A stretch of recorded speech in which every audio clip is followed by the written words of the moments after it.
अस्सलाम वालेकुम नाज़रीन, ईरान टीवी न्यूज़ में आओ आहियां सायरा सुमरो। आऊं आहियां पिरिया गुल। सबका पहिरीं हिक नज़र हेडलाइन ते। सिंध हुकूमत समूरनि ज़िलनि में दुकान, मार्केटूं ऐं शॉपिंग मॉल राति 8 वॻे बंदि करण जो हुकुम। डिविजनल हेडक्वार्टरनि में दुकान ऐं मार्केटूं राति 9 वॻे बंदि थींदा, नोटिफिकेशन जारी। शादी हॉलनि ऐं बैंक्वेट्स खे राति 8 वॻे खां 12 वॻे ताईं तकरीरूं मुनक़िद करण जी इजाज़त हूंदी। खीर, dairy, shops, bakery, medical store, अस्पतालूं ऐं पेट्रोल पंप पाबंदियुनि खां आझा करार। होटलनि ऐं रेस्टोरेंट्स खे शाम 7 वॻे खां राति 11:30 वॻे ताईं डिनर टाइमिंग खुलण रहण जी इजाज़त हूंदी। होम डिलीवरी ते का बि पाबंदी न हूंदी। अमरीका ऐं ईरान में ॻाल्हियूं अॼु खां इस्लामाबाद में शुरू थींदियूं। अमरीकी नायब सदर JD वैंस, ख़ासि नुमाइंदो स्टीव विटकोफ ऐं सदर ट्रंप जो नाटी जेरेड किशनर इस्लामाबाद पहुचंदा।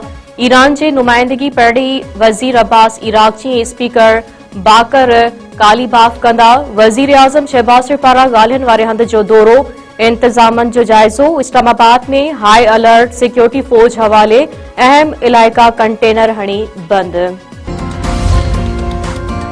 घरू खाते ॻाल्हियुनि लाइ ईंदड़ वफ़दनि ऐं सहाफ़ियुनि लाइ नई वीज़ा पॉलिसी जारी करे छॾी। वफ़दनि में शरीक माण्हुनि ऐं सहाफ़ियुनि खे ऑन अराइवल वीज़ा जारी करण जी हिदायत। नायब सदर इसाक डार चयो आहे त एयरलाइंस तरफ़ां ॻाल्हियुनि लाइ ईंदड़नि खे बग़ैर वीज़ा जे बोर्डिंग जी इजाज़त ॾिनी वेंदी। पाकिस्तानी इमिग्रेशन अख़्तियारियूं एयरपोर्ट ते वीज़ा फ़राहम कंदियूं। गैर मुल्की वफ़दनि जी सिक्योरिटी ऐं ॿियनि इंतज़ामनि लाइ घरू वज़ारत में कंट्रोल रूम क़ाइमु। अमरीकी सदर डोनाल्ड ट्रंप चयो आहे त इस्लामाबाद में अमन ॻाल्हियुनि लाइ पुरुमीद आहियूं। इसराइल हमला घटाए छॾींदो। ईरानी अॻवाननि जो रवैयो घणे हद ताईं मुनासिब ऐं संजीदा आहिनि। जेकॾहिं मुआहिदो न थियो त सूरतहाल तकलीफ़ ॾींदड़ हूंदी। अमरीकी मीडिया खे इंटरव्यू में डोनाल्ड ट्रंप वधीक चयो आहे त इसराइली वज़ीर आज़म लिबनान ते हमलनि में घटिताई करण ते राज़िपो ज़ाहिर कयो आहे। ॻाल्हियूं कामयाब थियनि थियूं त उहा न रुगो खिते पर आलमी अमन लाइ अहम अॻभराई हूंदी।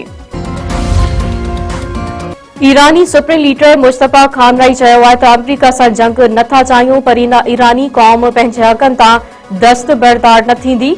उन हवाले सां मज़ामत खे असां हिकु मजबूई महाज़ समझूं था।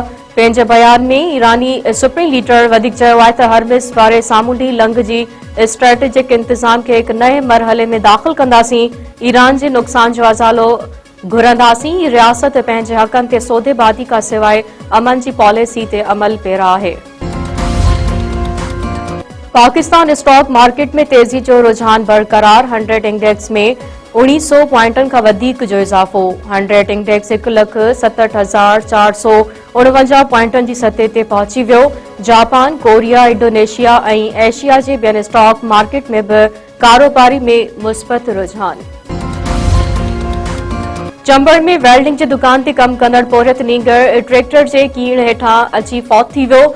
ॻोठ वरियाम सोलंगी वासी 10 वरनि जो अयूब सोलंगी फटे रिक्शा तां कीड़ लाहिण दौरान हेठां दॿिजी वियो।